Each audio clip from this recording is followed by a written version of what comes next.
మెదక్ జిల్లా చిన్నశంకరంపేట మండలం జంగరాయి గ్రామంలో సర్పంచ్ మరియు ఉప సర్పంచ్ వార్డు సభ్యులు గ్రామంలో ప్రతి వీధి తిరిగి గ్రామంలోని సమస్యలను తెలుసుకున్నారు. గ్రామానికి ఉన్న రోడ్డుపైన దమ్ము చక్రాల ట్రాక్టర్లను నడిపి రోడ్డు పాడవడానికి కారణమైతే సహించేది లేదు అని తెలిపారు. అలాగే గ్రామంలో అనుమతి లేకుండా కరెంటు వైర్ల కింద ఉన్న చెట్లను నరకడం వల్ల ఆగ్రహం వ్యక్తం చేశారు.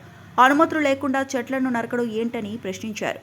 ప్రతి ఒక్కరూ హక్కులను అనుసరిస్తూ అభివృద్ధికి సహకరించాలని గ్రామ సర్పంచ్ ఆవుల గోపాల్ రెడ్డి తెలిపారు. శాంక్షన్ చేయించిన కరెంట్ చేయించిన చేసేటప్పుడు చేస్తా పర్మిషన్ తీసుకోవాలి. పోలీస్ ఇష్టం ఉన్నట్టు అట్లా చేసుకుంటూ పోతే ఎట్లా మరి రేపు మాట్లాడతాను. కొత్త సంవత్సరం మూల నాన్న రేపు మాట్లాడతాము. ఒక్క కొమ్మ కొట్టాలంటే కూడా కొట్టద్దు గవర్నమెంట్ అక్కడికి ఉంటుంది మొత్తం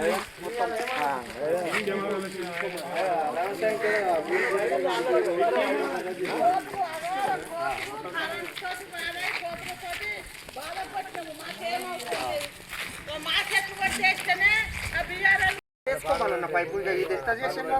నిన్న జేసీపీ వచ్చిన ఇట్లా నూకిన. గ్రామ ప్రజలకు యువతకు కొత్త సంవత్సర శుభాకాంక్షలు. మొన్న కూడా ఆఫీస్లో ఇంకొని చెప్పిన, దయచేసి చెప్తున్నా, ట్రాక్టర్లు మాత్రం ఎట్టి పరిస్థితిలో రోడ్డు మీద కేజీలు తిరిగితే మాత్రం సీల్ చేపిస్తా. 5,000 పెనాల్టీ కాదు. గ్రామ ప్రజలకు సహకరించాలి, యూత్ సహకరించాలి. ఇక చూడు, నేను రోజు పొరక కట్టలు పెట్టి నూపిస్తా. ఇదేంటి ఇదంతా ఇది ఎవరైతే పోయారో వాళ్ళంతా నూపియాలని చెప్తున్నా. ఇవాళ కొత్త సంవత్సరం సాక్షిగా చెప్తున్నా, గ్రామానికి సహకరించండి. నేను ఏదైనా అభివృద్ధి చేస్తాం. ఇట్లా పిచ్చి చేస్తే మాత్రం ముక్కుండేది లేదు, సమస్యలు లేదు, విడిచిపెట్టేది లేదు. మరొకసారి దయచేసి చెప్తున్నా అందరికీ. మరిన్ని అప్డేట్స్ కోసం మా ఛానల్ని సబ్స్క్రైబ్ చేయండి.